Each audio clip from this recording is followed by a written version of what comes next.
Hi mga kabags, magandang umaga sa ating lahat. Nandito na tayo sa ikatlong araw sa Mount Apo. Nagliligpit na ako ng mga gamit dahil uuwi na tayo ngayon. Medyo masakit pa rin ang aking mga hita at paa, pero kailangan kumilos upang matapos ang hiking na ito. Di ba ginusto kong akyatin ang bundok nito kaya kailangan nating tapusin.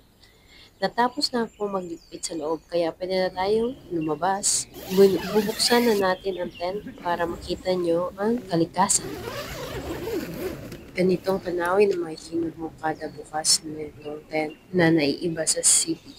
Ito naman ang ayos ko para pagbaba ng mundo. Okay ba? Kumain muna kami bago mababa. Hindi na ako nakapag-video dahil nag-focus akong maglakad at tumingin sa dinadaanan habang nagtitiis ng sakit sa hita at paa.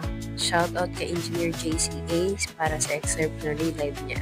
Yan ang ilang picture namin papunta pababa pabalik sa Santa Cruz Trail entrance. Ito naman ang jump off at ang graduation time. Heritage site via Santa Cruz Trail and along the way reach the following sites: Colas Base Camp, Tiniktaran Campsite, the Boulder Face, Mount Apo Summit. Signed by Julius R. Banner, Senior Tourism Operations Officers, and Noel S. Bartolomeo, member of Mount Apo Santa Cruz Guides Association. Certificate of Achievement is listed to certify.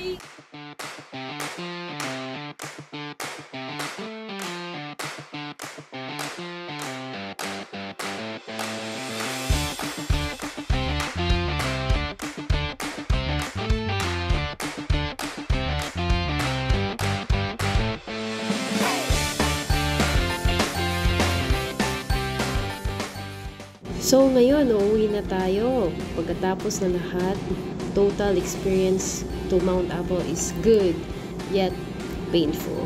Bye!